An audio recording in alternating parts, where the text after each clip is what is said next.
Hello guys, welcome back to my channel. आज हम बात करने वाले हैं हमारे साइंस 2 के last chapter chapter number 10 disaster management के बारे में। नाउ डिजास्टर मैनेजमेंट ये टॉपिक अगेन आपको लगेगा कि ये साइंस में क्यों इंक्लूडेड है, लेकिन आपका जैसे नाइन्थ चैप्टर हमने देखा था कि it was so important for as a citizen, आपके एज अ लाइफ के लिए कितना इंपॉर्टेंट है, वैसा ही ये भी एक चैप्टर जो है वो आपके हर एक के लिए जानना बहुत जरूरी है। एंड इसी हिसाब से इसको यहाँ पर इंक्लूड किया गया है कि डिजास्टर मैनेजमेंट दो वर्ड्स है। ये डिजास्टर क्या होता है पहले समझना पड़ेगा, तब हम उसे मैनेज करना, किसी भी चीज को हम मैनेज, जैसे टाइम मैनेज करना हम सीखते हैं, यानी कि हम क्या करते हैं, टाइम को डिवाइड कर लेते हैं और उसे कंट्रोल करके इस्तेमाल करते हैं, राइट। उसे हम टाइम मैनेजमेंट कहते हैं। तो किसी भी चीज का मैनेजमेंट, तो यहां पर हम डिजास्टर मैनेजमेंट की बात कर रहे हैं। उसके पहले समझना पड़ेगा कि डिजास्टर क्या होता है। तो मैं आपको सिंपली एग्जांपल दूंगा। जैसे हमारे यहाँ पे टेररिस्ट अटैक हुआ था, जब हमारे यहाँ पे टेररिस्ट अटैक किया गया था ताज होटल पे, या मुंबई में हर जगह पे जहां जहां प्लेसेस, अलग अलग प्लेसेस पे टेररिस्ट अटैक हुआ था हमारे यहाँ पे। सो वो एक तरह का एक डिजास्टर है कि 26 नवंबर को 2008 में, if I remember correctly, Pakistani terrorist लोग ने अटैक किया था वेरियस प्लेसेस पे। तो ये एक तरह का डिजास्टर होता है, जो ऐसा एक इवेंट जिसके लिए हम प्रिपेयर नहीं होते, ऐसा एक इवेंट जिसका हमने एक्सपेक्ट नहीं किया रहता है कुछ भी। तो ये एक तरह का मैन मेड डिजास्टर है। नाउ दूसरा एक एग्जांपल मैं आपको देना चाहूंगा जो आपको शायद पता होगा। 26 जुलाई 2005 को हमारे यहाँ पे मुंबई में बहुत ही तेज बारिश की वजह से 26 जुलाई फ्लड आ चुका था। I still remember that day, क्योंकि स्कूल कैंसिल हो गई थी दो दो दिन तक, एंड इतनी बारिश हुई थी, इतनी बारिश हुई थी, लाइक बहुत ही भयंकर। एंड हर जगह पे फ्लड, पूरा पानी जमा हो चुका था, इतनी बारिश हुई थी हर जगह पे, सब 26 जुलाई का जो डे था। सो ये जो एक कुछ एग्जांपल्स है जो आप जानते होंगे। उसके पहले भी हमारे यहाँ पे बहुत सारे ऐसे हादसे हो चुके हैं, जैसे सुनामी वेव्स आई थी चेन्नई में 2004 में। फिर हमारे यहाँ पे अर्थक्वेक्स आए थे 1995 में भी एक बार आया था, शायद से 93 में भी शायद से एक बार आया था, इफ आई रिमेम्बर करेक्टली। तो हमारे यहाँ पे ऐसे इवेंट्स होते आए हैं, एंड वर्ल्ड में इनफैक्ट हर जगह पे ऐसे इवेंट्स होते रहते हैं। इसी चीज को डिजास्टर कहते हैं। Disaster is basically any incident जो अचानक से हो जाता है, सडनली हो जाता है, जिससे बहुत ज्यादा डैमेज हो जाता है। तो यहाँ पे सडनली बहुत जरूरी है वर्ड समझना, क्योंकि ये हमने पूरी तरह से हम प्रिपेयर्ड नहीं होते कि ऐसा कुछ होने वाला है, वो अचानक से हो जाता है, राइट। सडन, इसलिए उसको वर्ड सडन, यहाँ पे सडनली वर्ड बहुत इंपॉर्टेंट यहाँ पे। और बहुत ही ज्यादा डैमेज, लाइक हाई लेवल का लाइफ का एंड प्रॉपर्टी का डैमेज करके जाता है। सो मेन दो टाइप इसके हम लोग man made disasters and natural disasters कहेंगे। Let's just start the chapter, पूरा इसी में हम लोग पढ़ेंगे। आपको पहले पूरा डिजास्टर्स के बारे में बताया गया है, टाइप्स ऑफ डिजास्टर, उसके क्या असर होते हैं, क्या इंपैक्ट होते हैं, ये सब बताया गया है। एंड उसके बाद मेन जो टॉपिक है हमारा कि डिजास्टर मैनेज, अब इसको मैनेज कैसे करें, इससे बचे कैसे, अगर ये हो रहा है तो तब क्या करें, कैसे इससे हम और बेटर वे में इससे डील कर सकते हैं, कैसे लाइफ प्रॉपर्टी को थोड़ा बचा सकते हैं। तो ये यहां पर हम बात करने वाले हैं। So let's just dive into the chapter disaster. Variously dangerous event occur many times in the environment. बहुत सारे डेंजरस इवेंट एनवायरमेंट में हो जाते हैं कभी भी। Those are called as disaster, उसे हम डिजास्टर कहते हैं। Some of the main natural disasters are floods, wet and dry famine, cyclones, earthquakes, volcanoes etcetera. तो नेचुरल डिजास्टर्स क्या क्या होता है? फ्लड्स, पानी, पूरा बारिश इतनी होती है कि पानी जमा हो जाना। Okay. Wet and dry famine, famine क्या होता है? सूखा जो पड़ जाता है, बेसिकली पानी की कमी की वजह से। ड्राई फेमाइन, पानी की कमी की वजह से एक पूरे एरिया में बारिश नहीं गिरती बहुत समय तक, वहां पे सब क्रॉप्स मर जाते हैं, एनिमल्स मरने लग जाते हैं। तो ये सारे फेमाइन होते हैं। साइक्लोन्स तो आपको पता ही होगा, तूफान जो होते हैं। अभी रिसेंटली बारिश के टाइम पे हमारे यहाँ पे जब बहुत बारिश हो रही थी, तो एक निसर्ग साइक्लोन पास हुआ था हमारे यहाँ से, अगर आपको पता होगा तो। सो अर्थक्वेक भी अभी रिसेंटली हुआ था। तो अर्थक्वेक्स भी आप जानते हैं, अर्थक्वेक क्या होता है। वॉल्केनोज, प्रैक्टिकली वॉल्केनोज तो हमारे यहाँ नहीं है एक्टिव कोई। सो वॉल्केनोस भी आप जानते हो क्या होते हैं। तो ये सारे नेचुरल डिजास्टर्स के अंदर आता है। These are all of a sudden troubles to the mankind. तो देखिए मैंने आपको वर्ड बोला था सडन सडन, तो ऑल ऑफ अ सडन यानी ये अचानक होने वाली चीज। Let me mark that thing. All of a sudden अचानक हुआ, हम प्रिपेयर्ड ही नहीं थे इसके लिए ठीक से। ऑल ऑफ अ सडन हम एक्सपेक्ट नहीं कर रहे थे ये होगा आज के दिन ऐसा। All of a sudden troubles to the mankind, such events cause sudden changes in the environment and thereby cause the damage to it. और ये इससे क्या होता है, हमारे एनवायरनमेंट में अचानक से चेंज आ जाता है और बहुत उसे डैमेज हो जाता है। Environment is also damage due to use of natural resources for our development. Environment अब ये कह रहे हैं कि हम लोग जो डेवलपमेंट के लिए नेचुरल रिसोर्सेज इस्तेमाल करते हैं उससे भी एनवायरनमेंट को डैमेज होता है। This leads to sudden disasters unexpected to human. तो वही बात हो रही है अगेन कि अनएक्सपेक्टेड, ये सारे वर्ड्स आपको यूज करने आने चाहिए। अनएक्सपेक्टेड, हम लोग एक्सपेक्ट नहीं कर रहे थे। कोई ऐसा सुबह उठ के सोचता नहीं है कि अरे आज अर्थक्वेक होने वाला होगा, आज अर्थक्वेक होगा तो मैं आज ऐसे प्रिपेयर रहता हूं, या आज फ्लड होने वाला है तो मैं आज प्रिपेयर होता हूं। तो कोई एक्सपेक्ट करके नहीं चलता कि कब कभी कुछ हो जाता है, right. These can called as man made disasters. तो ये सारे मैन मेड डिजास्टर्स है जो हमारे वजह से होंगे। हम डेवलपमेंट के चक्कर में कोई चीज नेचुरल रिसोर्सेज वगैरह ज्यादा यूज करते हैं या कोई ऐसा काम कर लेते हैं जिसके वजह से एनवायरमेंट को हानि पहुंचती है, तो वो सारे मैन मेड डिजास्टर्स हो जाते हैं। टेररिज्म एक तरह का बेस्ट एग्जाम्पल मैं आपको दे सकता हूं मैन मेड डिजास्टर का। Okay, United Nations has defined the disaster as the sudden event that leads to the huge loss of life and property। तो ये मैंने आपको जस्ट स्टार्टिंग में ही कहा कि जो सडन अचानक कोई हादसा हो गया जिससे वजह से बहुत ही ह्यूज, बहुत ही ज्यादा बड़ा कैटास्ट्रॉफिक इवेंट, बहुत ही बड़ा सा लॉस हो जाता है लाइफ एंड प्रॉपर्टी को। यहाँ पे प्रॉपर्टी जब बात करते हैं तो आपका पर्सनल प्रॉपर्टी ऐसा नहीं समझना है कि खुद की प्रॉपर्टी ही खाली, ओवरऑल पब्लिक प्रॉपर्टी, पूरा प्रॉपर्टी मतलब हर एक चीज इंक्लूड हो जाती है, ठीक है। पब्लिक प्रॉपर्टी की तरह पूरा इंक्लूड हो जाता है ये। Okay, words like huge and sudden are important in the definition. यहां पर जैसे मैंने आपको ऑलरेडी कहा कि यहाँ पे ह्यूज और सडन वर्ड बहुत इंपॉर्टेंट है डेफिनेशन के अंदर। As the disaster occurs suddenly, it cannot be predicted। क्योंकि ये सडनली हो रहा है, क्योंकि ये सडनली हो रहा है, उसको हम प्रिडिक्ट नहीं कर सकते कि आज होने वाला है या कल होने वाला है, राइट। हालांकि हमारे पास ऐसी कुछ ना कुछ इक्विपमेंट्स है, हमारे पास ऐसी टेक्नोलॉजी है जिससे हम थोड़े इसके बारे में प्रिपेयर्ड होने की कोशिश करते हैं, लेकिन फिर भी कोई सर्टेनिटी नहीं होती है कि कब, कोई एग्जैक्टली बोल नहीं सकता कि इस वक्त इस दिन आज ऐसा कुछ होने वाला है, इतनी लॉस होने वाले लाइफ को, प्रॉपर्टी को, राइट। सो हम प्रिडिक्ट नहीं कर सकते। Hence precautions are not possibles. तो प्रिकॉशंस पॉसिबल एक तरह से नहीं होते हैं। Huge losses to the property occur in the area of disaster. उस पर्टिकुलर एरिया में जहां पे डिजास्टर हुआ है वहां पे बहुत ज्यादा लॉस होता है। There are long term effects on society due to incidents of life and property loss. और इसका सोसाइटी पे लंबा असर रहता है, लॉन्ग टर्म इफेक्ट्स, बहुत समय तक उसका लोगों पे असर रहता है, सोसाइटी पे फर्क आ जाती है, लोगों की लाइफस्टाइल में चेंज आ जाता है because of that. Various areas of life like economy, social, cultural, political, law and administration etc are affected by it। तो ये सारी चीजें जितनी भी है वो कनेक्टेड है, जिससे इकोनॉमिकल लॉस होता है, गवर्नमेंट को फिर से खर्चा करना पड़ेगा वो सब डेवलप करने के लिए, लोगों को फर्स्ट एड प्रोवाइड करना, उनके ध्यान रखना, उनका इलाज करना। सोशली लोगों, सोशल यानी सोसाइटी को जो असर हुआ वो सोशल लॉस हो गया, कल्चरल लॉस हो जाता है, पॉलिटिकली प्रॉब्लम हो जाती है, किसी कभी कभार कोई ब्रिज गिर जाता है, ऐसा कुछ होता है, तो उस रिगार्डिंग जो भी कोई मिनिस्टर या कलेक्टर जो भी रहता है तो उसको हम लोग लाइक बोलते हैं कि आपको अपनी जगह छोड़नी पड़ेगी। तो ये सब सारी चीजें अफेक्ट होती है, ऐसा वो ओवरऑल बता रहे हैं। The life in the area of disaster disturbs totally. There is loss to life and property of the people in distress. Earlier, we have studied various types of disasters and the measures to be taken. None of the different disasters are similar. Period of each disaster is not same. Some disasters are short term, whereas some are long term. Reasons behind each disaster are also different. Depending upon the nature of disaster, it can be determined that which component of the environment will be affected more।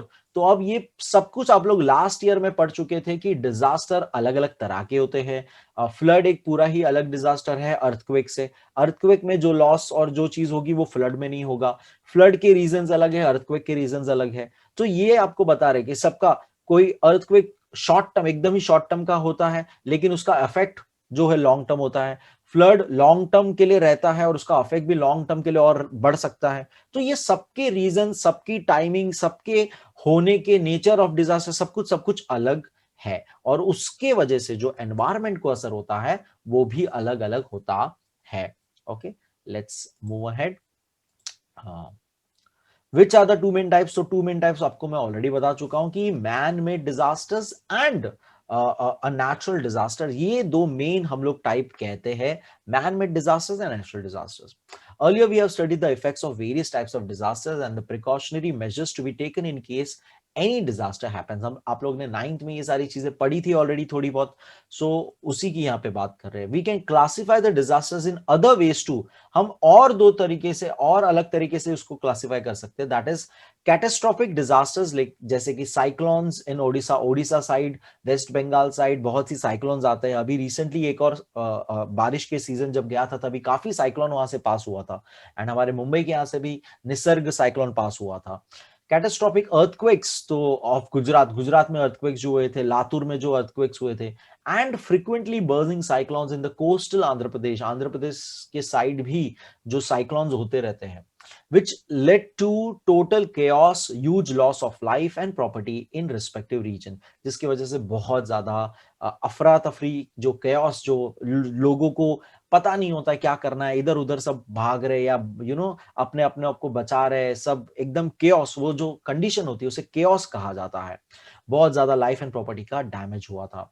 However, irrespective of all these, life has always returned to normal within short time। लेकिन ये कितना भी कुछ हो, वापस public normal life आ ही जाती है। एक नॉर्मल आज की बात करें, अभी की बात करें, तो हम लोग जो अभी ये पैंडेमिक से गुजर रहे, ये भी एक तरह का डिजास्टर ही है। किसी ने सोचा नहीं था कि ऐसी कोई डिजीज कभी आएगी जो इतने लोगों पे हावी हो जाएगी कि लोग अपने घरों में बंद रहना कंपलसरी हो जाएगा, इतने महीने उन्हें घर में बितानी पड़ेगी, इकोनॉमी को इतना असर हो जाएगा, लोगों के जॉब्स को इतना असर हो जाएगा। सो ये कोरोना वायरस भी एक तरह का डिजास्टर ही है। ओके, सो ये कोई एक्सपेक्ट नहीं करता है, ये अनएक्सपेक्टेड चीज है जिसमें बहुत सारा लॉस होता है। लेकिन अभी देखिए हम धीरे धीरे वापस से नॉर्मल लाइफ रूटीन में जा रहे हैं, हम धीरे धीरे वापस से शुरुआत कर रहे हैं, धीरे धीरे हम लोग नॉर्मली रहने की कोशिश कर रहे हैं, राइट। तो ये यहाँ पे बात कर रहे हैं लोग।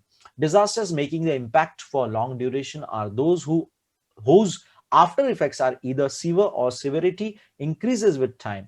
तो अब कह रहे हैं कुछ डिजास्टर्स की इंपैक्ट बहुत ज्यादा समय तक रहती है। फॉर एग्जांपल कोरोना वायरस का हम समझेंगे कि इसका इफेक्ट बहुत लंबे समय तक रहने वाला है। लोग अब हमेशा से ही ज्यादा प्रिकॉशन रखेंगे, हाइजीनिक रहने की कोशिश करेंगे, यहाँ वहां किसी को हाथ मतलब हाथ हैंडशेक्स वगैरह नहीं करेंगे, अपना डिस्टेंस मेंटेन करेंगे, मास्क मुझे लगता है अब हमेशा ही पहन के रखेंगे। तो ये इसका एक लॉन्ग टर्म इफेक्ट हमें देखने मिलने वाला है। आफ्टर इफेक्ट जो है मतलब डिजास्टर होने के बाद का, ये हमें लॉन्ग टर्म हमें देखने मिलने वाला है। यहाँ पर एग्जांपल दिया है फेमाइंस का, various problems of crop, strikes of workers, rising levels of oceans, desertification etcetera, ये सारे लॉन्ग टर्म इफेक्ट्स है फेमाइन के। Let's move ahead. कुछ फोटोज दिए हैं आपको, देखिए फ्लड का, ब्रिज ब्रिज टूटने का एक फोटो है, फ्लड का है, ये मुंबई का फोटो है। रेलवेज लोकल ट्रेन देख के हम मैं गेस कर सकता हूँ। एंड एक जगह पे ट्रेन क्रैश हो चुकी है, तो ये एक तरह का मैन मेड डिजास्टर हो गया कि दो ट्रेन आपस में टकरा गई, डीरेलमेंट हो गया। एंड दूसरा है एक लाइक आई गेस अर्थक्वेक की वजह से लाइब्रेरी गिर रही है मेरे ख्याल से ये। सो औरंगाबाद का फोटो है ये, लोकमत लाइब्रेरी। सो ये सारे अलग अलग फोटोज आपको दिए हैं डिजास्टर्स के। टाइप्स ऑफ डिजास्टर्स, तो इन्होंने पूरा एक टाइप बना के रखा है, जियोफिजिकल, यानी कि जो geological and physical conditions of nature जो है हमारे एटमॉस्फेयर उससे रिलेटेड। तो क्या आता है जियोलॉजिकल में? Earthquake, volcano, tsunami, landslides, landfall, erosion, flooding, alkalisation, ये सारी चीजें इसके अंदर आती है। तो एकदम सिंपल है, इसमें कुछ एक्सप्लेन करने जैसा नहीं है। अर्थक्वेक जानते हो आप, वोल्केनो जानते हो, सुनामी जानते हो। ओके, एल्कलाइजेशन वो होता है बेसिकली केमिकली कुछ चीज आपस में रिएक्ट हो रही है एनवायरमेंट में और जिसकी वजह से अफेक्ट हो रहा है। तो that is all geological disasters. Atmospheric के अंदर hot cold waves, snow storms हो गए, स्नोफॉल हो गए, साइक्लोन्स आ गए, हेल स्टॉर्म्स आ गए, ड्रॉट्स। अभी रिसेंटली राजस्थान में ओले गिरे थे, अगर आपको पता होगा, काफी वीडियो वायरल हुए थे उसके रिसेंटली। सो वो अचानक से ओले वगैरह गिर गए थे, राइट, हेल स्टोन्स उसे कहते हैं। तो हेल स्टॉर्म्स, ड्रॉट्स, फ्लड्स, मेटेओर्स, गिरने, सन स्पॉट्स होने, ये सारी चीजें, ओके, ये सारे एटमोस्फियर से रिलेटेड हो गए। बायोलॉजिकल टाइप ऑफ डिजास्टर्स के अंदर प्लांट बायोलॉजी का होता है और एनिमल का। तो एट प्रेजेंट अगर हम बात करें तो हम बैट्स के थ्रू बीमार हुए हैं, तो हमारा एनिमल बायोलॉजिकल डिजास्टर हमारा चल रहा है अभी, which is corona virus, right. Plant के अंदर आता है forest fires, fungal diseases spreading, फिर वीड से कोई स्प्रेड होना, aquatic carrot grass, common grass, ये सारी चीजों की वजह से डिजीज स्प्रेड होना। फिर animal infectious disease, bacteria, malaria, cholera, malaria, hepatitis, plague, insects, corona virus लिख सकते हो आप एग्जाम्पल में, लेटेस्ट एकदम अपने एग्जाम में, ओके, एनिमल बायोलॉजिकल डिजास्टर के अंदर।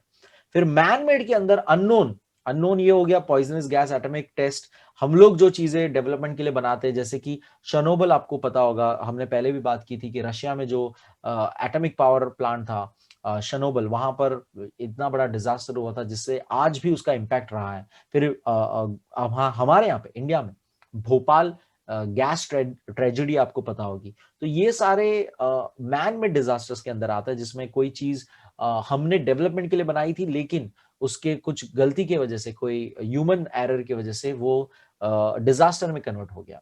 एंड इंटरनेशनल में आता है मैनमेड, जैसे वॉर चल रही है, सीरिया का आपको पता ही हो गया कि वॉर जोन है पूरा वो।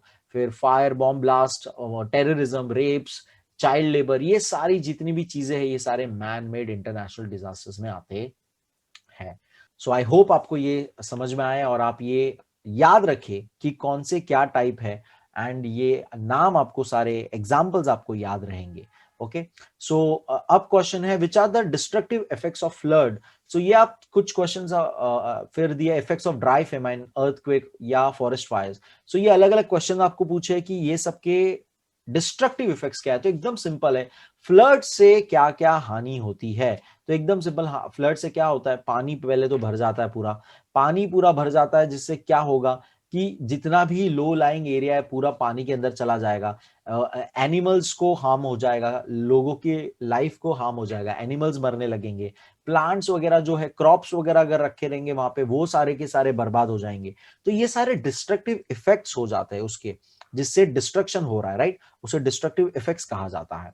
उसी तरह से ड्राई फेमाइन से क्या होगा, ड्राई फेमाइन में भी बारिश नहीं होती बहुत टाइम तक, यानी पानी नहीं मिला है लोगों को, उससे भी मौत हो जाती है लोगों की, एंड एनिमल्स की, एंड क्रॉप्स की। तो ये सारे डिस्ट्रक्टिव क्या कहते हैं, डिस्ट्रक्टिव इफेक्ट्स है पर्टिकुलर डिजास्टर के।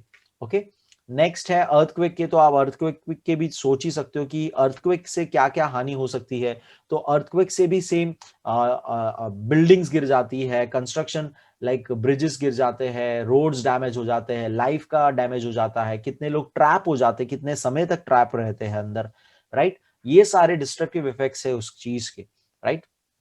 फॉरेस्ट फायर से एयर पोल्यूशन होता है, फॉरेस्ट लाइफ खराब हो रही है, हमारा बायोलॉजिकल पूरा नेचर खराब हो रहा है, एनिमल्स उसमें ट्रैप हो रहे हैं। रिसेंटली अभी यहाँ पर अमेज़न का तो होता ही है, ऑस्ट्रेलिया में अगर आपको याद होगा कितने वो फोटोज वायरल हुए थे, कैंगेरू वगैरह जो थे बेचारे अंदर के अंदर ही ट्रैप होके मर गए थे सारे के सारे। तो ये सारे अलग अलग इफेक्ट्स है जिससे environment and human loss and property loss होता है। ओके, सो ये आप थोड़ा और उसको सोच के आपने आंसर्स बना सकते हो इसके आप। इफेक्ट्स ऑफ डिजास्टर, तो इसके अब हम और वही हम डिटेल में अब बात करेंगे। We have understood the serious effects of disaster with the help of above mentioned questions. Collapsing of bridges, flooding of coastal villages, shortage of food are some of the problems of the floods. तो यही मैंने आपको ऊपर बोला कि bridge गिर जाएंगे या कोई पूरा पूरा गांव डूब जाएगा, खाने की कमी हो जाएगी, राइट, वहां पे उनको जो फंसे हुए लोग हैं, घर कोलैप्स हो जाएंगे, क्रैक्स, लैंड में क्रैक्स आ जाएगी अर्थक्वेक की वजह से। Disasters like forest fire, droughts also adversely affect the environment. However, what is exact nature of this disaster? Whether there are any changes in nature before the occurrence of the disaster? For how long the effects occur after the occurrence of the disaster? How? It needs to think over all these aspects. This helps us to understand the nature and gravity of disaster. तो अब हमें question कर रहे हैं वो लोग, हमें पूछ रहे हैं, और इसके बेसिस पे अब हम जो है हमारा मेन टॉपिक डिजास्टर मैनेजमेंट है, वो इसी पूरे क्वेश्चंस के ऊपर बेस्ड है। आपको ये क्वेश्चंस आपको आने चाहिए, ये क्वेश्चंस आपको करने लिखने आने चाहिए कि डिजास्टर होने से पहले कितने देर पहले नेचर में फर्क हमें देखने मिलेगा, डिजास्टर होने से पहले क्या ऐसे कुछ साइंस होते हैं नेचर में जिससे हम लोग पता लगा सकते हैं, जिसके बेसिस पे हम बता सकते हैं कि डिजास्टर कितना इम्पैक्टफुल, कितना कितना गहरा, ग्रेविटी यानी कितना सीरियस होने वाला है, ग्रेविटी ऑफ द डिजास्टर यानी कितना सीरियस, वो कितना डेडली या कितना खतरनाक वो होने वाला है। तो क्या कुछ ऐसा तरीका है? So disasters definitely affect the economy of the nation. तो ये भी हमें पता है कि इकोनॉमी ऑफ द नेशन को अफेक्ट करता है, इतना इकोनॉमिकल लॉस होता है हमारे नेशन को।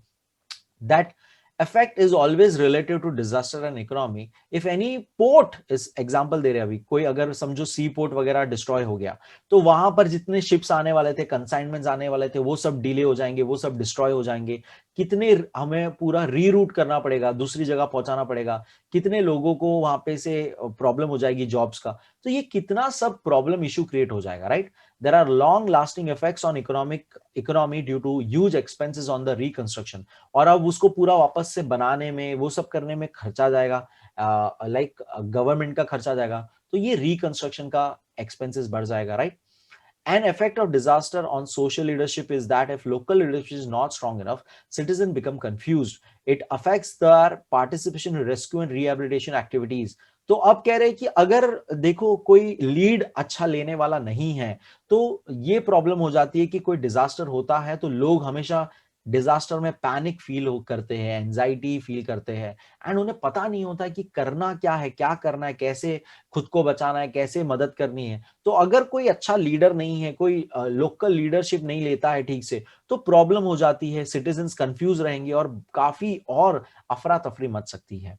Administrative problems arise during the disaster. Administrative problems आ जाते हैं कि कौन किसको पूछे, कौन किसको पकड़े, क्या किसकी गलती थी, ये सब में प्रॉब्लम हो जाती है, राइट? तो एडमिनिस्ट्रेटिव प्रॉब्लम्स आ जाती है। If local governing bodies are affected by disaster, related department cannot answer the problems of disaster efficiently. All the concerned departments are affected by the disaster and thereby entire system collapses. तो हर एक के ऊपर depend होता है, like समझो village के ऊपर district होता है, डिस्ट्रिक्ट के ऊपर स्टेट होता है, स्टेट के ऊपर हमारा पूरा नेशन कंट्रोल होता है। तो हर एक का आपस में लिंक होता है, ये हर एक का आपस में लिंक होता है। तो अगर कहीं ये सिस्टम में एक जगह प्रॉब्लम होती है, डिपार्टमेंट में प्रॉब्लम होती है, तो वो लोअर लेवल से ऊपर लेवल तक में सब जगह ये पूरा सिस्टम कोलैप्स हो जाता है, क्योंकि इतना केओस हो जाता है और वो पूरा डिजास्टर उसे ऐसा इंपैक्ट करता है, वो प्रॉब्लम कंट्रोल से ऐसी बाहर चली जाती है कि उसे इफेक्टिवली एड्रेस करना मुश्किल हो जाता है, जिसके अंदर केओस की वजह से ये पूरा सिस्टम कोलैप्स हो जाता है। So let's read ahead. यहाँ पे आपको एक लाइक पूरा चार्ट एक तरह से दिया है फुल करने को। आपको अलग अलग देखो उन्होंने सिनेरियोस दिए हैं कि कौन से फेज में, कौन से जगह पे क्या इफेक्ट होता है डिजास्टर का, मेडिकल वाइज क्या इफेक्ट होता है। तो इंजरीज, इमोशनल, मेंटल स्ट्रेस होता है, एपिडेमिक्स बढ़ जाती है, डेथ ऑफ विक्टिम्स बन जाती है। तो पॉलिटिकली क्या इफेक्ट होगा? तो पॉलिटिकली एक मैं आपको बता चुका हूं कि समझो अगर कोई ब्रिज गिर गया या कोई समझो रेलवे एक्सीडेंट हो गया, कुछ ऐसा कुछ हो गया, तो उसमें हम लोग रेल मिनिस्टर को पकड़ेंगे, उससे रिलेटेड जितने कॉन्ट्रैक्टर थे, किसको काम दिया था, वो सारी चीजें न्यूज वाले निकालते कि नहीं निकालते। तो ये सारे पॉलिटिकली अफेक्ट हो जाते हैं, राइट? मिनिस्टर को शायद से रिजाइन भी करना पड़ेगा। तो ये सारी चीजें यहाँ पे आपको लाइक लिखनी है। वैसे एडमिनिस्ट्रेटिव प्रोसेस में, प्रोफेशनल्स में क्या फर्क पड़ेगा? वर्कर्स पे स्ट्रेस आ जाएगा, ट्रांसपोर्ट सिस्टम कोलैप्स हो जाएगा। ट्रांसपोर्ट सिस्टम पे कोलैप्स है, अगर समझो पोर्ट डिस्ट्रॉय की बात करते हैं या फिर ब्रिज या रोड डिस्ट्रॉय की बात करते हैं या अर्थक्वेक की बात करते हैं, तो ऐसे सारे केसेस में ट्रांसपोर्ट सिस्टम पूरा का पूरा खराब हो जाएगा, right? Shortage of facilities, facilities की कमी हो जाएगी, क्योंकि वहां पर अब ट्रांसपोर्ट नहीं पहुंच रहा है या जो भी लोग है वो नहीं पहुंच रहे, राइट? तो ये आपको पूरा एक फिलअप करने दिया है, काफी सिंपल सा। ये लाइक स्टूडेंट आपको अपने हिसाब से करना है, ये लिखना है, तो ये जरूर फिलअप करिएगा। Let's move ahead, chapter read करेंगे हम लोग। Nature and scope of disaster. अब हम जानते हैं कि डिजास्टर का नेचर क्या है, वो क्यों हो रहा है, कैसे उसको हम बचा सकते हैं हम लोग, क्या उसका, और स्कोप यानी कि वो कितना, उसके कितने वेराइटीज है, उसके कितने फेजेस हम है, उसके कितने पार्ट्स हम करके उसको कंट्रोल कर सकते हैं, तो वो देखेंगे यहाँ पे। Taking into consideration the scope of the disaster, some of the important facts must be thought over. तो क्या क्या सोचना चाहिए हमें प्री डिजास्टर फेज, यानी कि डिजास्टर होने से पहले हम लोग क्या क्या कर सकते हैं, वो सारी चीजें प्री डिजास्टर फेज होता है। वार्निंग फेज, यानी उस चीज का वार्निंग दिया जाएगा कि अब ऐसा होने वाला है। फॉर एग्जाम्पल यहाँ पर हम एक एग्जाम्पल लेके चलते हैं, लेट्स से एक साइक्लोन, साइक्लोन का हम बात करते हैं, या अर्थक्वेक का भी बात कर सकते हैं हम लोग। साइक्लोन, साइक्लोन का मैं बोलूंगा क्योंकि रिसेंटली ये पूरा एक हमने देखा था, निसर्ग जब साइक्लोन आया था मुंबई में, अभी ही ये बार की बारिश में ही कुछ महीनों पहले की बात है, तो ये पूरी चीजें हमें देखने मिली थी। तो प्री डिजास्टर फेज में जैसे है कि जो भी हमारे वेदर रिपोर्ट वाले हैं, जितने भी अलग अलग हमारे यहाँ पे टेक्निकल टेक्नोलॉजी वाइज हमें पता पड़ा था कि एक साइक्लोन हमारे यहाँ पे पास हो रहा है। इनफैक्ट इसका निसर्ग साइक्लोन का पूरा लाइव मैप लाइक अवेलेबल था, वो साइक्लोन पास हो रहा है हमारे यहाँ से, पूरा वो कोई भी ऑनलाइन चेक कर सकता था उस चीज को। सो ये चीज भी अब टेक्नोलॉजी वाइज हमारे पास अवेलेबल थी। तो प्री डिजास्टर फेज में हम लोग ने, उन्होंने क्या किया, उन्होंने जितने भी उस पर्टिकुलर एरिया में जो थे, वर्ली वगैरह एरिया में थे, उन सबको, वो स्लम्स वगैरह एरिया जहां पे भी जो बीच के आसपास रहते, सबको गवर्नमेंट स्कूल्स एंड अलग अलग आसपास वहां से दूर लेके गए थे। तो ये चीज की थी हमारे यहाँ पे मुंबई, मुंबई के मतलब लाइक जो भी पूरे कमिश्नर वगैरह थे, जो भी पूरा कंट्रोलर थे, उन्होंने, पुलिस वगैरह सबने मिलके ये सारी चीजें काम की थी। जो डिजास्टर मैनेजमेंट टीम होती है एक्चुअली, उन्होंने ये सब काम किया था। वार्निंग फेज में वार्निंग मिल चुकी थी कि यहाँ से पास होने वाला है पर्टिकुलर टाइम पे। ओके, 2 दिन बहुत ही ज्यादा भयंकर बारिश थी वो टाइम पे।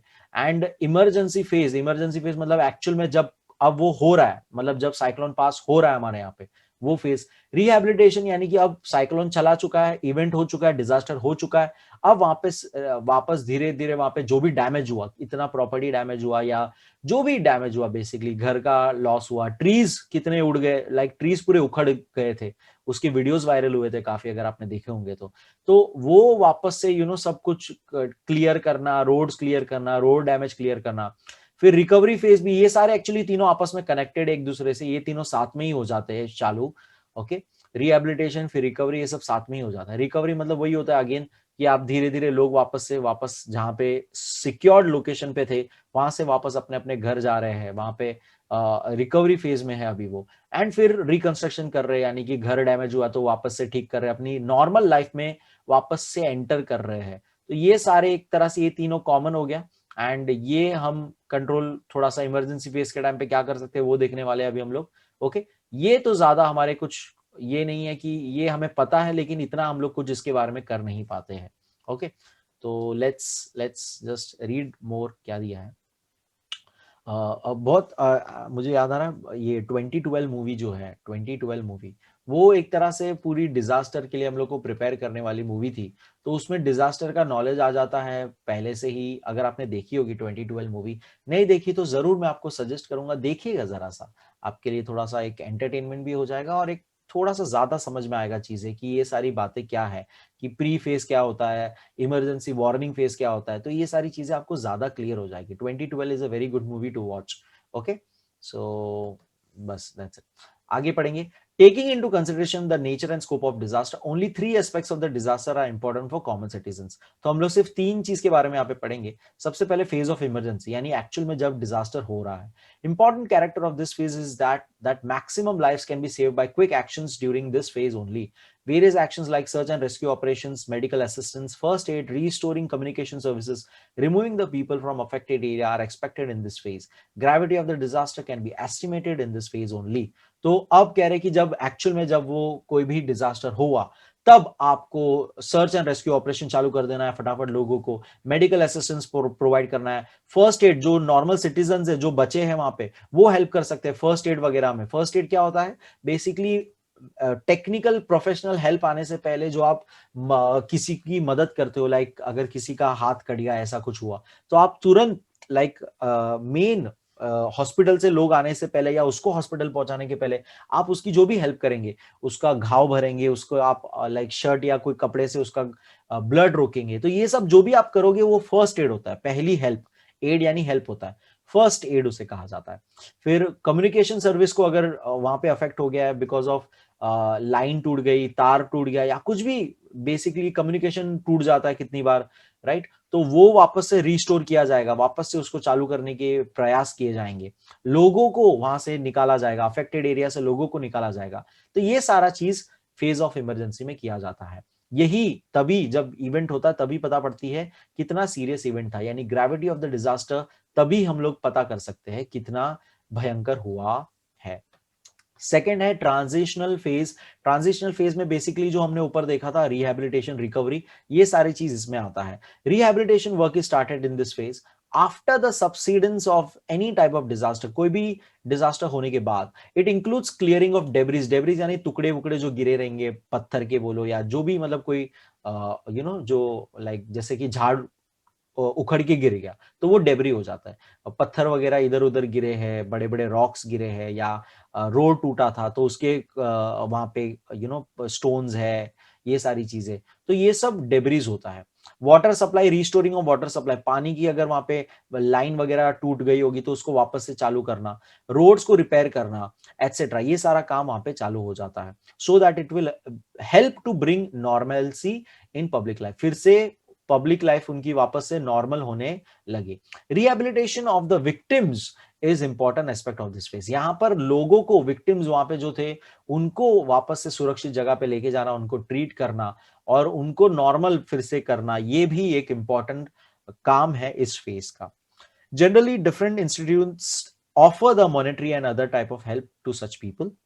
It helps to soothe the mental stress at the earliest if these victims are offered with the permanent mean of earning livelihoods, and this is true rehabilitation. तो अब जनरली क्या होता है कि बहुत सारे एनजीओज एंड बहुत सारे अलग अलग इंस्टीट्यूट्स होते हैं जो ये विक्टिम्स को हेल्प करने के लिए आगे आते हैं, जो डोनेशन हम लोग करते हैं, जो रिसेंटली हमने कोरोना वायरस के लिए भी डोनेशन चालू किया था, पीएम फंड वगैरह जो भी था। तो ये सारे हम लोग विक्टिम्स को हेल्प करने के लिए लोग सामने आते हैं, राइट, अपना जो भी अपने तरफ से होता है वो मॉनेटरी हेल्प करना चाहते हैं, मॉनेटरी यानी कि पैसे से हेल्प करना चाहते हैं उनको, राइट।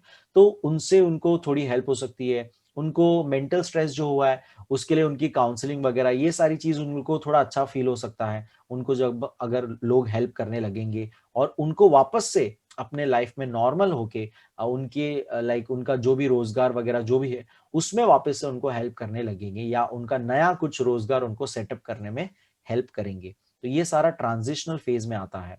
थर्ड है रिकंस्ट्रक्शन फेज। तो ये भी एक्चुअली तभी चालू हो जाता है, मैंने आपको कहा था ये सारा लाइन से ही हो जाता है, एक ही साथ स्टार्ट हो जाता है। This is highly complicated phase. This phase begins in transitional phase. People reconstruct their buildings, facilities like roads, water supply are restored, farming practices are restarted. However, it takes long time for reconstruction. तो reconstruction phase जो है, मैंने आपको already बोला, जो ऊपर ही चालू हो जाता है, ट्रांजिशन फेज में ही चालू हो जाता है। लोग बिल्डिंग अपने वापस से रोड वगैरह डेवलप करना चालू करते हैं, अपना काम वापस चालू करते हैं, फार्मिंग वगैरह जो है वो वापस चालू करते हैं, एंड इसमें टाइम लगता है। Planet earth has experienced many natural disasters. Listening to the description of those disasters brings numbness to the mind. Most of the disasters and related unprecedented situations have been occurred in the Asian continent and region of Pacific Ocean. Huge loss to the life and the planet Earth has been occurred due to such disasters. Generally, such conditions of natural imbalance have been arisen due to greed of economic progress of human beings. तो अब कह रहे हैं कि यहाँ से आपका ये यहाँ पे खत्म हो जाता है रिकंस्ट्रक्शन फेज। यहाँ से अब कह रहे हैं कि प्लैनेट अर्थ, हमारे अर्थ धरती ने बहुत सारे अलग अलग नेचुरल डिजास्टर्स एक्सपीरियंस किए, जिसके बारे में अगर आप सुनोगे, देखोगे, वीडियोस देखोगे, उसके बारे में पढ़ोगे तो आपका लाइक सुन पड़ जाओगे आप, नमनेस यानी कि आप सुन पड़ जाओगे, आपका दिमाग काम नहीं करेगा, आप लिटरली स्ट्रेस फील करने लगोगे कि इतना बुरे हादसे हमारे साथ हुए हैं। और ये सारे कहीं ना कहीं जो है मोस्टली एंशियंट कॉन्टिनेंट के ऊपर ही ज्यादा हुए हैं, पैसिफिक ओशन से रिलेटेड जगह पे ज्यादा हुए हैं। आपको पता ही होगा जापान वगैरह साइड पे बहुत से अर्थक्वेक्स, जापान जो है earthquake and volcano prone area है, तो वहां पे ये होते ही रहता है। ओके, एंड वो लोग जापान फिर भी उसके बावजूद, इवन आफ्टर दैट, इसके बावजूद भी वो लोग इतने माहिर हैं, उनकी डिजास्टर मैनेजमेंट टीम इतनी स्ट्रांग, इतनी पावरफुल है, इतने डिजास्टर्स होने के बाद भी वो लोग बहुत ही जल्दी से वापस से नॉर्मल लाइफ पे आ जाते हैं और अपने प्रोग्रेस में इतने आगे हैं। ओके, सो वही है चैप्टर में हम देखने की डिजास्टर मैनेजमेंट कैसे बेटर कर सकते हैं हम लोग। In reality, old problems of several years have become fierce, increasing populations, its increasing needs of emerging problems out of it are now at extreme end. Such disasters have been increased after the World War II. Conditions and instability arises in the country due to various reasons like economical inequality, racial and religious differences, etc. Incidents like terrorism, abductions, social differences have been a routine now. अब कह रहे कि अगर reality की बात करें तो ये सारी प्रॉब्लम्स बहुत सालों की ओल्ड प्रॉब्लम्स से ही आई है, यानी कि धीरे-धीरे ये जो पॉपुलेशन बढ़ते जा रही है, जिसकी वजह से लोगों की नीड्स, लोगों की प्रॉब्लम्स बढ़ते जा रही है। वॉर जैसे सिचुएशंस हमारे यहाँ पे हो चुके हैं। वॉर वाले कंडीशंस में कितने प्रॉब्लम्स हो गए। इससे इंस्टेबिलिटी अराइज़ होती है कंट्रीज़ के बीच में। इससे इकोनॉमिकल इनइक्वालिटी आ जाती है। फिर जो रेशियल एंड रिलिजियस डिफरेंसेस है हमारे लोगों के बीच में, सबका अलग-अलग धर्म है, सबका अलग-अलग एक जाति है, रेस है, जिसके बेसिस पे कितने प्रॉब्लम्स क्रिएट हो जाते हैं। टेररिज्म और ये सारी तो अलग ही एक चीज़ है। आजकल टेररिज्म बहुत ही कॉमन सी हमें चीज़ लगने लग गई है कि हाँ, ठीक है, वहाँ पे बॉम्ब ब्लास्ट हो गया। लोग इतना पहले जितना डरते थे, वो अब इतना उनको वो भी नहीं रहा कि हाँ, ठीक है, चलो टेररिज्म हो गया, टेररिस्ट पकड़ा गया। तो वो इतना कॉमन होते जा रहा है, रूटीन जैसा होते जा रहा है। तो ये सब प्रॉब्लम्स बढ़ते जा रही है। Production and use of harmful chemicals is under ban in undeveloped countries. However, production of either same or those chemicals which can wipe out the human race is common in developing and poor countries. So अब कह रहे कि develop countries में कुछ chemicals वगैरह ban है और वही सेम केमिकल्स या वैसे ही टाइप ऑफ केमिकल्स जो हार्मफुल हो सकते हैं वो पुअर कंट्रीज वाले अभी भी डेवलप कर रहे हैं, वो अभी भी उसको प्रोड्यूस कर रहे हैं। तो ये प्रॉब्लम हो जाती है, ये सारी चीजों की वजह से एनवायरमेंट को अफेक्ट हो जाता है, डिजास्टर का कारण बन जाता है। यहाँ पे आपको एक फोटो दिया हुआ है कि डिस्ट्रिक्ट पुणे में हुआ था, अंबेगांव में, विलेज मालिन में। ये एक मेरे ख्याल से स्कूल फिर से इन्होंने रिकंस्ट्रक्ट किया हुआ है। तो वो फोटो दिखाया, रिकंस्ट्रक्शन देखिए, ये वापस से उन्होंने रिकंस्ट्रक्ट किया हुआ है। ओके, सो डिजास्टर हुआ था एंड फिर यहाँ पे रिकंस्ट्रक्ट किया हुआ है।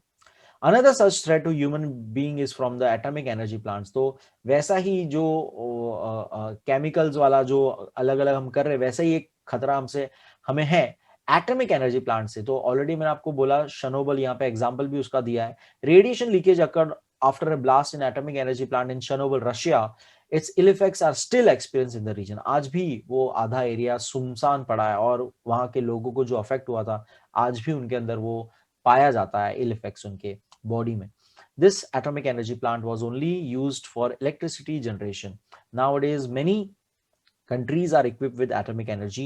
Out of this, the risk of radiation leakage is increasing due to the carelessness. Hence, the importance of disaster management has become the foremost need of almost all the nations. In fact, it is most necessary for citizens of all countries because they are the main sufferers in any type of disaster. Hence, direct participation of citizens in disaster management is highly necessary. Similarly, disaster management schemes should be changed with respect to location, time, and nature of disaster. It should not be restricted for a particular period. Overall, there may be any type of disaster, it should be overcome. Concept of disaster management has been arisen out of this only.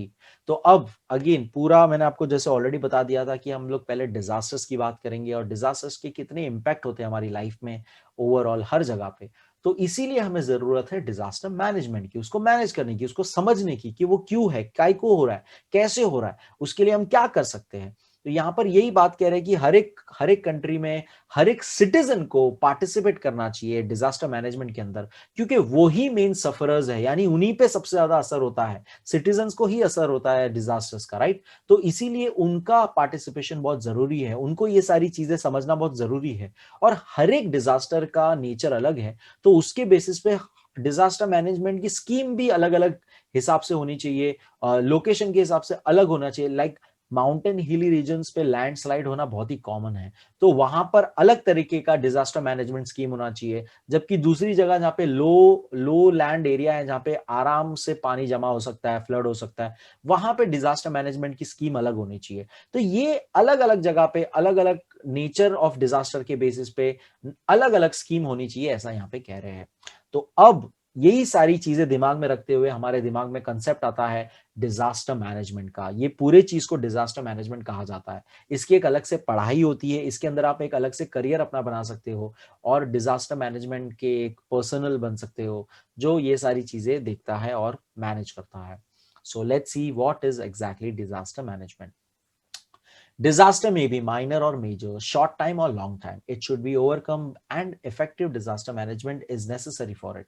तो disaster छोटा छोटा छोटा disaster, बड़ा disaster. छोटा disaster यानी कोई accident हो गया, लाइक मेजर डिजास्टर यानी कोई बड़ी घटना हो गई, अर्थक्वेक जैसे। Short time, long time. Short time यानी जो थोड़े समय तक ही था, लॉन्ग टाइम यानी जो ज्यादा समय तक अफेक्ट कर सकता है, और इसी को ओवरकम करना ही है, और उसके लिए हमें चाहिए एक effective disaster management. There is a close relationship between disaster management and public participation. तो ऑलरेडी ऊपर जैसे हमने बात की कि सिटीजन के अफेक्ट ज्यादा होता है, तो सिटीजन्स को इसमें पार्टिसिपेट करना बहुत ज्यादा जरूरी है।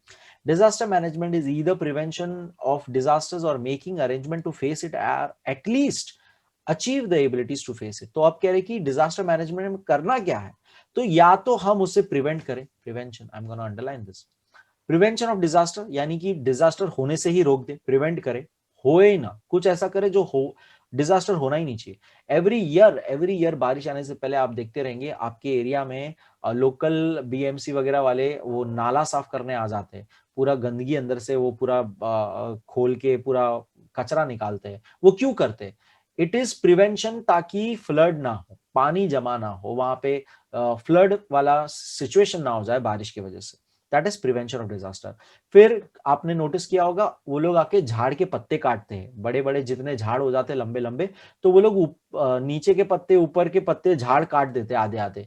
तो पहले एक्चुअली जब मैं स्कूल टाइम पे था और मैं जब देखता था ना उसको, मुझे समझ में नहीं आता था ये झाड़ क्यों काट रहे, और मैं एक्चुअली उनको लाइक थोड़ा सा ऐसा बुरी तरह से ये पर्सपेक्टिव था मेरा कि क्या ये लोग झाड़ क्यों काट रहे, पागल लोग ऐसा।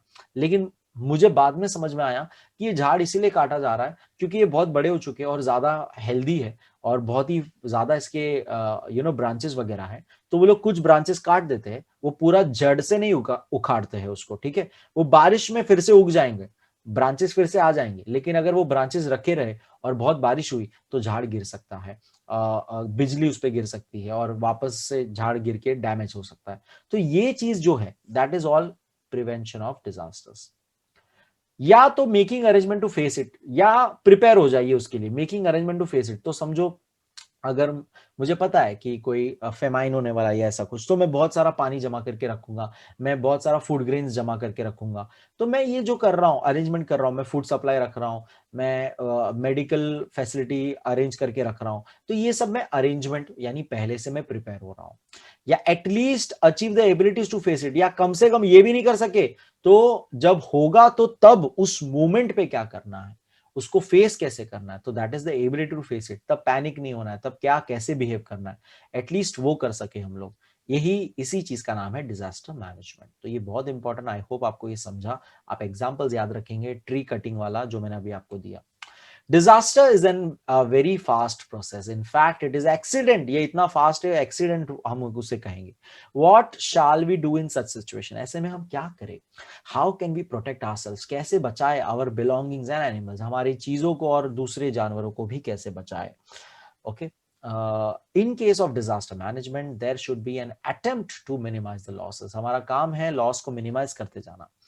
Disasters are never planned, but losses due to it can be prevented in a planned manner. तो डिजास्टर को तो हम प्लान करके हम ये नहीं कर सकते, लेकिन उसके लॉस को हम प्लान करके कम जरूर कर सकते हैं। ऑब्जेक्टिव्स ऑफ डिजास्टर आपको कैंसिल कराया गया है, लेकिन आप ये पढ़िएगा जरूर। Disaster management is achieving or time to time improving the ability to face a disaster through scientific and careful observation and analysis of data.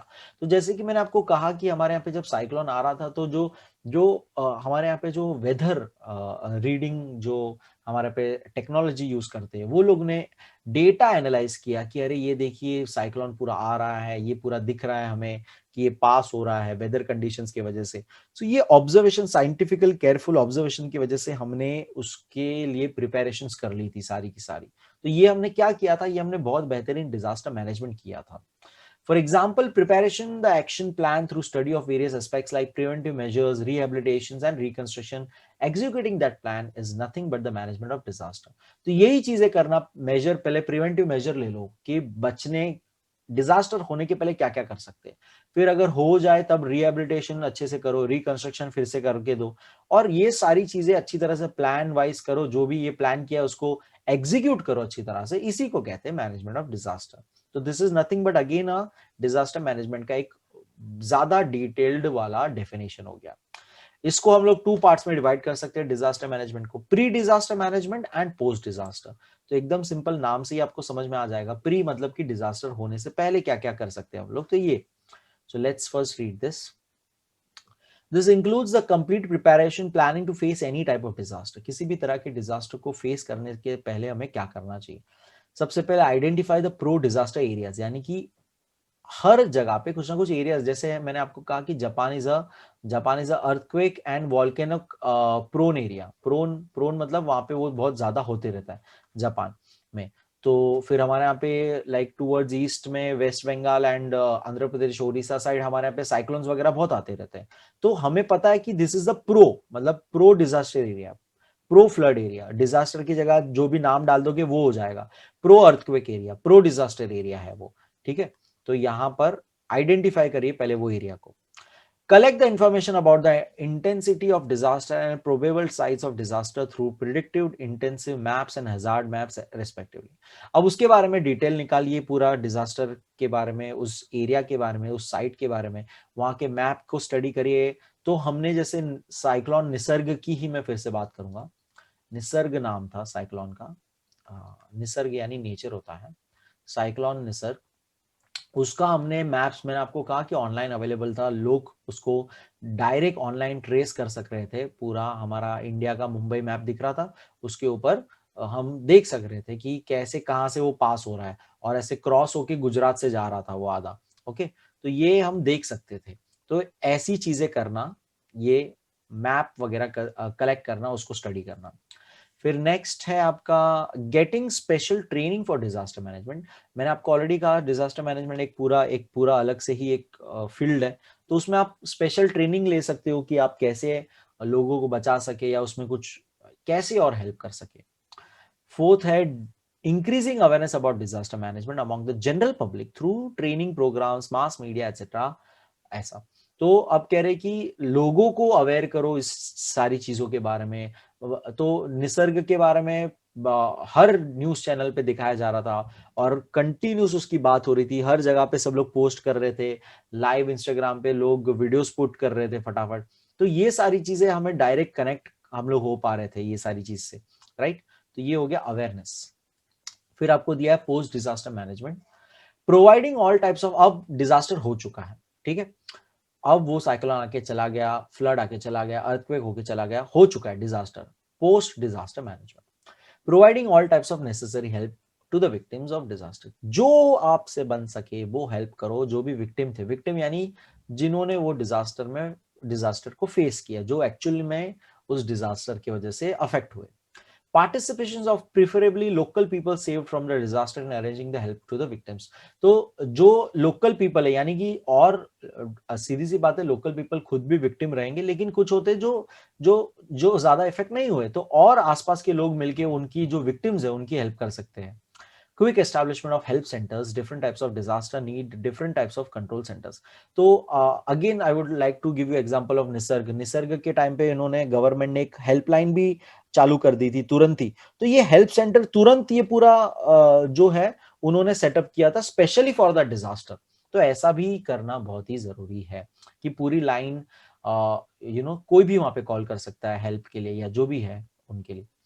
Categorizing of the help material received from the control center, delivering the material to the victims and continuous review of the help। तो ये एक मैं आपको example देना चाहूंगा, असम में जो flood आया था रिसेंटली, बिहार असम साइड जो फ्लड आया था, वहां पर हेलीकॉप्टर, आपने फोटोज वगैरह देखा होगा, वीडियोस वगैरह देखा होगा न्यूज चैनल पे, हेलीकॉप्टर के थ्रू हम लोग खाना वगैरह पहुंचाते। तो वो बात हो गई यहाँ पे कि हेल्प मटेरियल पहुंचाना वहां से कंट्रोल सेंटर से, मेन यहाँ पे उनका जो समझो रेफ्यूजी कैंप बना के रखा है, वहां से लोगों को, विक्टिम्स लोग को वहां पे खाना पहुंचाना, मेडिकल एड पहुंचाना, मेडिकल सर्विसेज पहुंचाना। तो ये सारा चीज देखना फोर्थ पॉइंट आपका। And being always prepare for the disaster, और कह रहे कि डिजास्टर रेस्क्यू के लिए हमेशा प्रिपेयर रहना। सो बहुत ही सिंपल से पॉइंट्स थे, आप अच्छे से एक बार पढ़िएगा। टेक्निकल वर्ड्स है इसको पूरा समझाने के, एक्सप्लेन करने के, तो उसको जरा ठीक से पढ़िएगा 3-4 बार, और लिखिएगा, लिखिएगा जरूर उसको। यहाँ पे एक अगेन फ्लो चार्ट दिया है जो आपको डिजास्टर मैनेजमेंट साइकिल, ये जो हमने ऊपर पढ़ा एक तरह से, वही पूरा एक तरह से उन्होंने फ्लो चार्ट में बनाया हुआ है कि क्या क्या करना चाहिए। तो हम खाली इसे रीड कर लेंगे कि let's start with preparation start. Plan is prepare to minimise the destruction in any disaster. तो वही बात अगेन देखो, चैप्टर में कुछ है नहीं एक्चुअली, एक ही बात को घुमा घुमा के टेक्निकल वर्ड्स में आपको एक्सप्लेन किया गया है। तो अब कह रहे कि डिजास्टर को मैंने डिस्ट्रक्शन को मिनिमाइज करने का हम लोग ने एक प्लान बना के रखा है। फिर plan for minimising the damage to society and country, अब पूरा सोसाइटी कंट्री को दिमाग में रख के प्लान बनाया गया है। Plan is chalked out so as to get the quick response from the general public administration. इस प्लान को तुरंत पब्लिक जनरल पब्लिक के सामने रखा जाए और एडमिनिस्ट्रेशन जो भी जितने लोग इसके अंदर इंक्लूडेड है, जितने भी मेन लोग इंक्लूडेड है, सबके सामने रखा जाए और वो पूरा उसको डिस्कस किया जाए। Intensity of the various aspects of the disaster and disaster management are reviewed. अब इस चीज को पूरी तरह से स्टडी किया जा रहा है, रिव्यू किया जा रहा है, कितना सही है कितना ये है। यहाँ पर अब डिजास्टर होने वाला है ऐसा, ठीक है, इंपैक्ट ऑफ डिजास्टर के लिए। रिस्पॉन्स, अब यहाँ पे डिजास्टर हो चुका है मेरे ख्याल से। Response to the disaster is to be given immediately after the incident. अब डिजास्टर हो गया है तो उसका रिस्पॉन्स तुरंत पहुंचना चाहिए। This factor is followed by the disaster strike in this cycle. तो जैसे मैंने कहा यहाँ पे डिजास्टर हो गया, उसके बाद ये रिस्पॉन्स वाला आता है कि लोग आपको कॉन्टैक्ट कर रहे हैं तो आपको रिस्पॉन्स करना है। रिसर्जेंस यानी कि वापस से उसको ठीक करना, जो भी चीज प्रॉब्लम हो गई उसको वापस से ठीक करते जाना। Resurgence is an important link between emergency measures and national progress. Resurrection is a stage used for welfare and rehabilitation of the nation. तो ये अब ये जो पूरा प्लान एक्चुअली पूरे कंट्री वाइज देखा जा रहा है, पूरा एक लोकल नहीं देख रहे हैं, पूरा कंट्री वाइज इसको दिमाग में रख रहे हैं कि क्या क्या फर्क पड़ जाता है। तो एक आपका नेशन, जैसे मैंने कहा जापान इतना क्विकली पूरा सब कुछ कर देता है, इतना जापान स्ट्रांग है रिसर्जेंस में कि वो अफेक्ट होता है, रिस्पॉन्स करता है, तुरंत फटाक से अपना प्लान फॉलो अप करता है और तुरंत रिसर्जेंस करके रिस्टोरेशन यानी कि वापस से रिहैबिलिटेशन और लोगों को नॉर्मल लाइफ पे लेके आ जाता है तुरंत ही।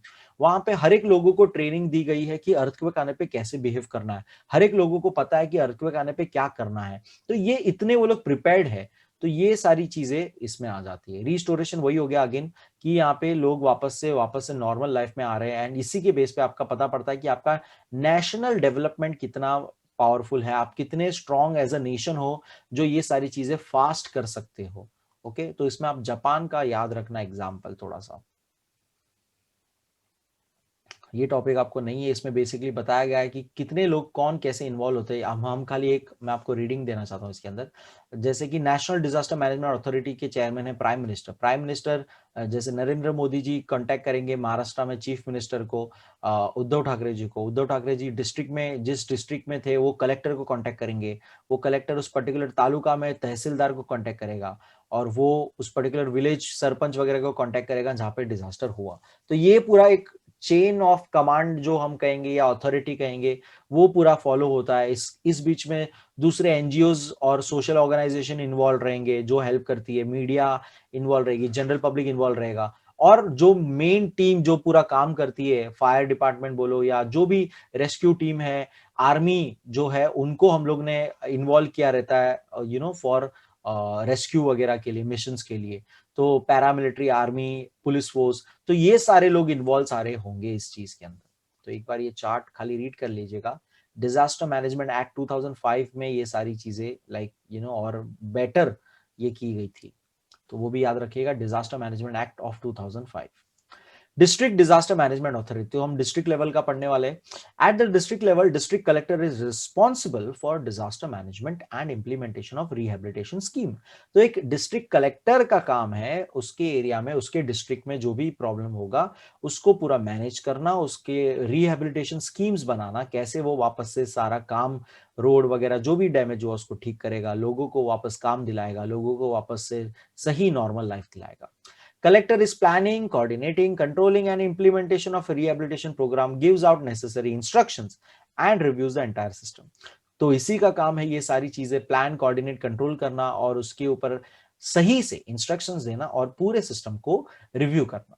District collector is also responsible for designing the schemes for each district separately for each type of disaster and getting those sanctioned from the state level authorities. तो डिस्ट्रिक्ट के ऊपर हमने देखा था कि स्टेट था पहली बात तो, एंड उसको हर अलग अलग तरह के डिजास्टर के लिए अलग अलग स्कीम बनानी है और उसको स्टेट वालों से ऑथराइज कराना है। तो हमने देखा कि कैसे सीएम के नीचे डिस्ट्रिक्ट कलेक्टर था, तो वो सीएम से ये परमिशन वगैरह जो भी ये सैंक्शन करा के लेगा कि हम लोग ऐसा ऐसा प्लान करके रख रहे हैं, तो उस पे उसका ऑथोरिटी आएगा, फिर सैंक्शन होगी।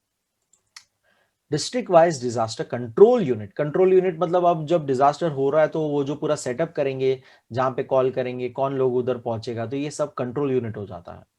तो district control unit is established immediately either after the impact of the disaster और गेटिंग इंटीमेशन अबाउट इट। तो अब मैंने जैसे कि कहा, जैसे ही डिजास्टर होगा या हमें उसकी सूचना मिली, इंटीमेशन यानी उसकी सूचना मिली, तभी तुरंत एक पूरा कंट्रोल यूनिट एक बिठाया जाएगा, जिसकी एक हेल्पलाइन चालू कर दी जाएगी, जिसके लोग सारे जो भी काम के लिए है, रेस्क्यू टीम वगैरह जो भी है, उसको प्रिपेयर किया जाएगा। It reviews various aspects of the disaster, keeps continuous contact with various agencies like Army, Air Force, Navy, telecommunication department, paramilitary forces etcetera. तो मैंने जैसे आपको ऑलरेडी कहा कि आर्मी, पुलिस फोर्स, ये लोग सारे इन्वॉल्व होते हैं इस चीज के अंदर, एंड टेलीकम्युनिकेशन डिपार्टमेंट भी, ताकि सब लोग आपस में कनेक्टेड रहे for getting help. It is also responsible for coordinating with various voluntary organisations for their help in disaster management. ये दूसरे एनजीओ वगैरह में जो खुद से काम करने के लिए, हेल्प करने के लिए आगे आते हैं, उनसे भी ये कनेक्टेड रहते हैं। नेक्स्ट आपको ये कुछ संस्थाएं दी है, इंटरनेशनल ऑर्गेनाइजेशंस दी है जो डिजास्टर मैनेजमेंट में काम करती है। तो ये आपको पूछा तो नहीं जाएगा, लेकिन आप इसके बारे में स्टडी कर सकते हो, इसके बारे में थोड़े से नाम याद रखिएगा, एक दो एटलीस्ट याद रखिएगा। ये तो आपको नाम सबसे कॉमन पता ही होगा कि United Nations disaster relief organisation and World Health Organisation, हु। ओके, आप रिसेंटली नाम इसका सुने होंगे कि हु ने डिक्लेयर किया कि कोविड का वैक्सीन आ गया, हु ने डिक्लेयर किया कि इसको हम लोग ये नाम देंगे, हु ने डिक्लेयर किया कि इसका नाम कोविड-19 रहेगा, हु ने डिक्लेयर किया। तो ये वर्ल्ड हेल्थ ऑर्गेनाइजेशन। ओके, सो ये जो है, ये आप अलग अलग संस्थाओं के नाम याद रखिएगा। नेक्स्ट आगे देखेंगे, हु डज व्हाट, ये भी सिंपल सा आपको इंफॉर्मेशन है। नेशनल डिजास्टर रिस्पांस फोर्स जो है, डिजास्टर मैनेजमेंट एक्ट जो मैंने आपको ऑलरेडी बताया, ये आपको पूछा तो नहीं जाएगा, बट आपको इन्फॉर्मेशन पता होनी चाहिए कि national disaster response force team जो ये पूरा, ये एक पूरी संस्था है, ये साइट आप चेक कर सकते हो। इसके ऊपर सारे police force and army force जो भी इंक्लूडेड है, उनको सबको ट्रेनिंग दी जाती है, एंड कभी भी कोई डिजास्टर होता है तो ये लोग सारे के सारे उस चीज में इन्वॉल्व होते हैं। ओके, तो वही बात लिखी है। 12 डिविजन है, 12 लाइक उसके डिपार्टमेंट एक तरह से, इनकी मेन हेडक्वार्टर दिल्ली में है। Let's read ahead, first aid and emergency actions. तो ऑलरेडी मैंने आपको समझाया फर्स्ट एड क्या होता है, पहली तुरंत आप जो भी हेल्प करोगे, that's a first aid. Okay, so you have studied in earlier classes about the types of first aid to be offered to the person injured in disasters. Use of this knowledge is useful for offering the help to classmates or people around you facing any disaster and injured therein. तो आपने last year भी एक पूरा chapter भी था इससे regarding, उसमें ये सब देखा था, फर्स्ट एड वगैरह कौन से सिचुएशन में कैसे देनी है, राइट। तो आपने क्लासमेट को, कोई आप समझो स्कूल में हो और तब कुछ हो रहा है, तो आपको क्या बिहेव करना है, वो सब आपने सीखा था। ये सारे साइंस आप देख सकते हो, ये आप लोग ने देखा था, ये सब साइंस से आपको पता होना चाहिए कि पर्टिकुलर वहां पे क्या चीज आपको डेंजर वाली चीज है, तो वहां पे आपको ध्यान देना है, प्रिकॉशन लेना है। Sometimes we have to face the disaster due to our own unawareness, कभी कभार हमको पता नहीं है, इसके वजह से डिजास्टर हमें फेस करना पड़ता है। Some symbols given besides are seen used around us, those symbols can be ignored, such symbols are useful to avoid the mishaps. तो ये सारी चीजें अगर इग्नोर कर दे और हमें पता नहीं होगा तो हमें प्रॉब्लम हो सकती है, इसलिए हमें पता होनी चाहिए। तो एक्सप्लोजिव्स का हमें ये सिंबल है, फ्लेमेबल गैस का ये सिंबल है, फ्लेमेबल लिक्विड गैस का ये सिंबल है। तो ये सारी चीज अगर हमें पता होगी तो हम अगली बार कभी ध्यान देंगे ये सारी चीजों पे। यहाँ पे फिर कुछ फोटोज दिए अलग अलग, अर्थक्वेक होता है, फायर वगैरह हुआ या स्नेक बाइट हुआ, तो ऐसे सिचुएशंस में आप क्या प्रिकॉशंस ले सकते हैं। तो ये सेल्फ आंसरिंग क्वेश्चन है, थोड़ा सा सेल्फ थॉट क्वेश्चन है, तो सिंपल सा थोड़ा सोचिएगा क्या आप इसमें कर सकते हैं, एंड मुझे कमेंट में बताइएगा। फिर ये पूरा आपको वेरियस एक्टिविटीज जो है यहाँ पे, कैसे किसी की हम बचाए किसी को, उसके अलग अलग तरीके यहाँ पे दिए हैं। तो ये सारे आपने 9th में पढ़े थे इसके बारे में। तो क्रेडल मेथड होता है, किसी को कंधे पे उठा के लेके जाना, या किसी को सिर्फ जो चल सक रहा है लेकिन उसका ऊपर अपर बॉडी अनकॉन्शियस है एक तरह से, तो उसको एक कंधे से हाफ आपने शोल्डर से लेके जा रहे हो आप। तो ये अलग अलग तरीके हैं जिससे आप लोगों को हेल्प कर सकते हो, ये आपको बताया गया है फोटो में। In emergency conditions various transportation method, ये ट्रांसपोर्टेशन मेथड हो गए सारे के सारे। क्रेडल मेथड, जो कि मैंने अभी आपको कहा, क्रेडल मेथड एक तरह से गोद में उठा के लेके जाना, पूरा बच्चों को खास करके छोटे जिसका वेट कम होता है उसको क्रेडल मेथड में लेके जाते हैं। या carrying on back, carrying on two hands are to be followed, तो या तो पूरा बैक पे उठा लो, लाइक पीछे उठा लिया पूरा का पूरा उन्हें, जैसे आप फोटो में देख सकते हो, या दो हैंड्स, टू हैंड्स से कैरी करना है, यानी कि वो चल सकते हैं थोड़ा बहुत लेकिन वो अपर बॉडी उनका काम नहीं कर रहा ठीक से। Those methods depend upon the condition of the victim, ये डिपेंड करता है कि विक्टिम पे क्या बीत रही है, उस बेसिस पे आप उस तरह से उसको ट्रीट करोगे। We face different types of major minor disasters in our daily life.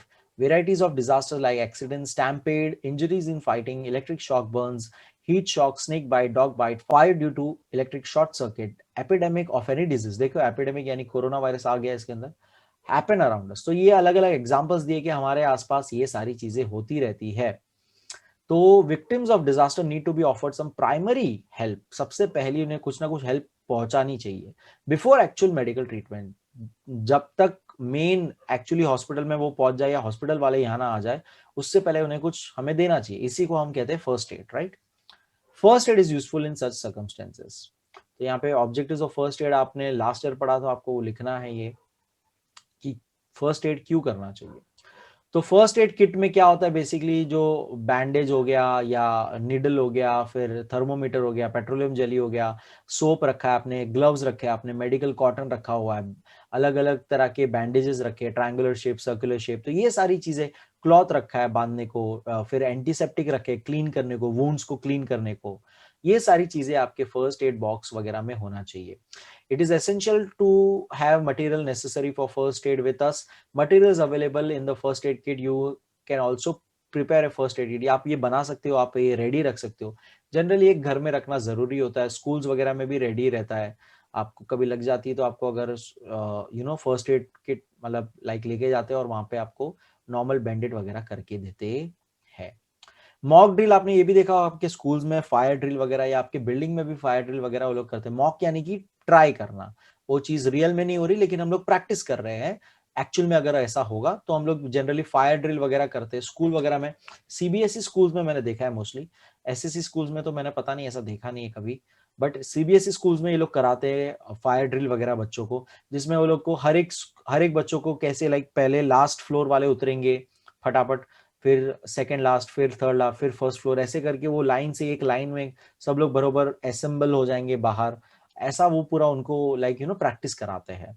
And foreign cultures में भी ये काफी कॉमन है, हमारे यहाँ पे धीरे धीरे ये सारी चीजें अब आ रही है, बट आई डोंट नो, आप मुझे कमेंट में बताइए कि आपके स्कूल में कभी ऐसा हुआ है क्या, मॉक ड्रिल किसी तरह का, फायर ड्रिल वगैरह, बताइएगा। Let's read this. It is a practice to check the preparedness of facing the disaster as early as possible. तो इसमें हम देख रहे हैं कि हम लोग कितने प्रिपेयर्ड है, ऐसे कंडीशन में हम कैसे बिहेव करेंगे, एक दूसरे को धक्का नहीं देना है, भागदौड़ नहीं करनी है, पैनिक नहीं होना है, उससे स्टैम्पेड हो सकता है। स्टैम्पेड यानी कि भागदौड़ी में कोई गिर गया, उसके ऊपर चढ़ के 5 लोग चले गए और वो बेचारा घायल हो गया या मर गया, तो ये सब नहीं होना चाहिए। Virtual apparent situations of disaster is created to check the reaction time of any type of disaster. तो ये हम लोग खुद ही बनाते हैं और लोगों को हम उनका रिएक्शन देखते हैं कैसे वो करेंगे उसमें behave. Trained personnel observe their responsibilities to check execution of plan design for disaster redressal. और दूसरे जो लाइक फायर वाले जो एक्चुअली ट्रेन प्रोफेशनल्स है, वो लोग देखेंगे कि वो लोग भी ठीक से सब कुछ टाइम पे लोगों को निकाल पाए क्या, वो लोग पाइप वगैरह खोल के पानी वगैरह बरोबर ठीक से यूज कर पाए क्या, ये सब वो लोग भी चेक करते हैं।